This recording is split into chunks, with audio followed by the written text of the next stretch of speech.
Welcome to Telangana వెలుగు. నేను మీ రాజు.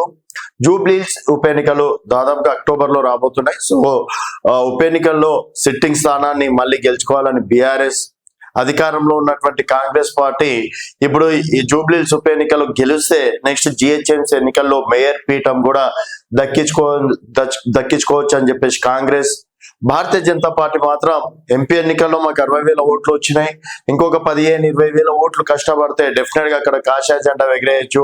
అలాగే కొత్త అధ్యక్షుడుగా రామచంద్రరావు గారు కూడా ఎన్నికయ్యారు కాబట్టి సో వారికి జూబ్లీహిల్స్ ఉప ఎన్నిక అనేది చాలా ప్రతిష్టాత్మకంగా తీసుకుందని చెప్పేసి కూడా చెప్పుకోవచ్చు. సో మరి త్రిముఖ పోరు అనుకోవచ్చా లేకపోతే ద్విముఖ పోరు అనుకోవచ్చా? మరి ఇక్కడ కాంగ్రెస్ పార్టీ మాత్రం అధికారంలో ఉంది.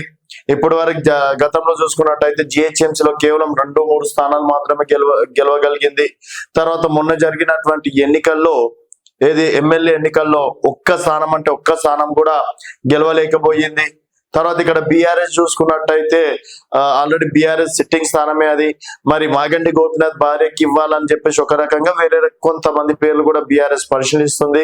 ఆయన కాంగ్రెస్ పార్టీ దాదాపుగా ఒక 7-8 మంది పేర్లను కూడా కాంగ్రెస్ పార్టీ పరిశీలన పెట్టుకుందని చెప్పేసి కూడా చెప్పుకోవచ్చు. సో ఈ వేళ దానం నాగేందర్ హైదరాబాద్ లో పవర్ఫుల్ లీడర్, అలాగే ఒక బీసీ వ్యక్తి. సో కాంగ్రెస్ పార్టీలో వచ్చినటువంటి మొదటి ఎమ్మెల్యే అని చెప్పేసి కూడా చెప్పుకోవచ్చు. సో దానం నాగేందర్ కి ఇక్కడ జూబ్లీ హిల్స్ నియోజకవర్గం తోటి కూడా మంచి సంబంధాలు ఉన్నాయి. తర్వాత ఇక్కడ ముస్లిమ్స్ ఓట్ బ్యాంక్ అనేది దాదాపుగా 1,00,000కు పైగా ముస్లిం ఓట్ బ్యాంక్ ఉంటుంది. సో ఇక్కడ టిఆర్ఎస్ కాంగ్రెస్ గెలుపోవటంలో డిసైడ్ చేసేదే ఈ ముస్లిం ఓట్ బ్యాంక్ అని చెప్పేసి కూడా చెప్పుకోవచ్చు. సో అటు ముస్లిం వర్గాలలో కూడా దానం నాగేందర్ కి మంచి అంటే ఆప్యాయతలు కావచ్చు, వారిలో తెలిసిన వాళ్ళు కావచ్చు, వారితో మంచి సంబంధాలు ఉన్నాయి.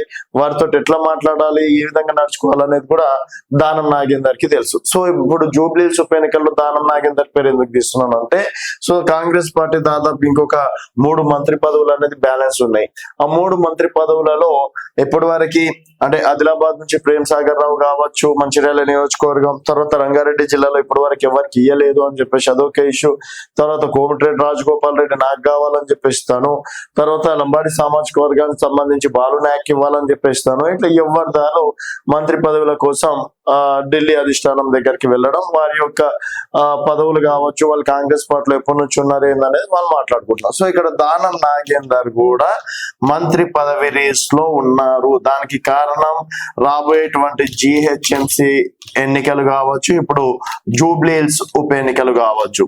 సో ఇక్కడ దానం నాగేందర్ కి ఇస్తే ఒక బీసీ బిడ్డ, ఇప్పుడు బీసీ నినాదం గట్టిగా నడుస్తుంది కాబట్టి సో దానంకి బీసీ కోట ఒకటి కలిసి వస్తుంది. హైదరాబాద్ లో ఇప్పటి వరకు ఎవరికి మంత్రి పదవి ఇవ్వలేదు. సో ఆ మంత్రి పదవి కూడా కలిసి వచ్చే అవకాశంగా చెప్పుకోవచ్చు.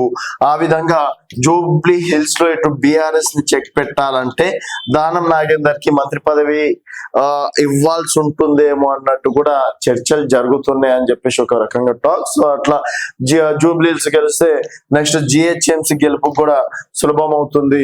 దానం నాగేందర్ అదే అంటున్నారు. సో నాకు గనక మంత్రి పదవి ఇస్తే డెఫినెట్ గా జూబ్లీహిల్స్ గెలిపించి తీరుతా, నాకు అప్పగించేసేయండి బాధ్యతలు. సో జూబ్లీహిల్స్ గెలిపించుకొని ఇచ్చే బాధ్యత నా పైన వదిలేయండి అన్నట్టు దానం నాగేందర్ గారు కూడా మాట్లాడినట్టు తెలుస్తుంది. సో ఇక్కడ ఎంఐఎం పార్టీ అనేది చాలా కీలకంగా మారింది. ఇప్పుడు ఎంఐఎం పార్టీ అభ్యర్థి నిలబడితే కాంగ్రెస్ పార్టీకి కొంత రకంగా కష్టం అని చెప్పేసి కూడా చెప్పుకోవచ్చు.